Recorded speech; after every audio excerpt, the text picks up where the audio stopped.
Good evening.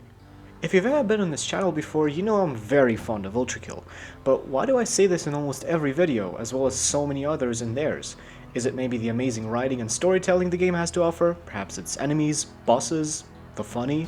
And while yes, those are most definitely huge factors in the game's success, I think there is one thing that takes the cake as something ULTRAKILL does so much better than any other movement shooter I've seen. It's gunplay. Now, what do I mean by that? A lot of shooters have some very solid frameworks and methods to blow enemies to pieces, but ULTRAKILL takes it to a whole nother level.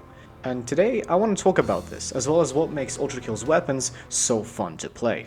V1 collects a whopping 5 different weapons scattered across its journey through hell, with each one having several variants that changed the way they played in ways that range from minuscule to completely revolutionary. What differs ULTRAKILL's system to, say, a very similar one like Doom Eternal's is that the former's design philosophy revolves around synergy between weapons. What I mean by that is that Eternal's guns were made to be standalone instruments that, although feel great to shoot, never really get a chance to do anything different from what they're designed for.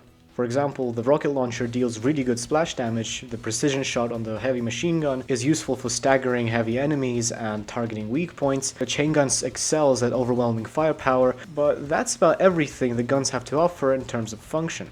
Every enemy almost serves like a key that the player has to find a specified gun to use on, which really limits how he can use those guns on said enemies. Apart from maybe quick swapping between the super shotgun and the ballista to quickly deal with marauders. What ULTRAKILL does vastly differently is offer an amazing variety of interactions that the different weapons and their variants, as well as the arms, can have with each other. Sure, the marksman coin shots can be useful for targeting weak points on enemies and quickly dispatching them on its own, much like the railgun is great for nailing multiple enemies for a huge amount of damage. But the fact that the weapons can interact with each other in very intuitive ways, like for example shooting a coin with a railgun to home the beam into an enemy or even another coin, opens up for a huge number of gameplay opportunities for the player. Wait, so if I can punch the coin and then make it hit another enemy, then I can throw another coin, shoot it with another variant of a revolver for an incredible piercing attack. Or if the SRS cannon's cannonball can be grappled after I hit an enemy and then punched again and then shot with a railgun,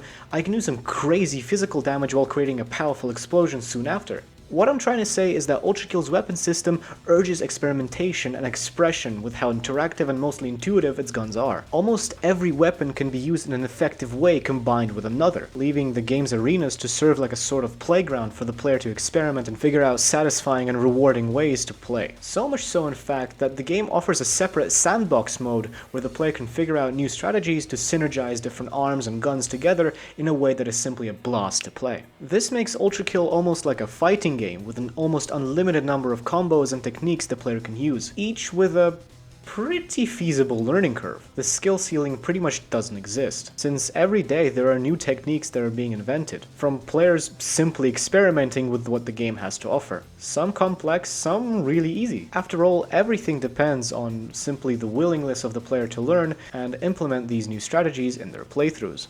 What do you think about ULTRAKILL's combat system? Make sure to let me know down in the comments below. As always, this was Cold Brew. Subscribe if you want to see more content like this. Hope you enjoyed, and I'll see you guys very, very soon. Later.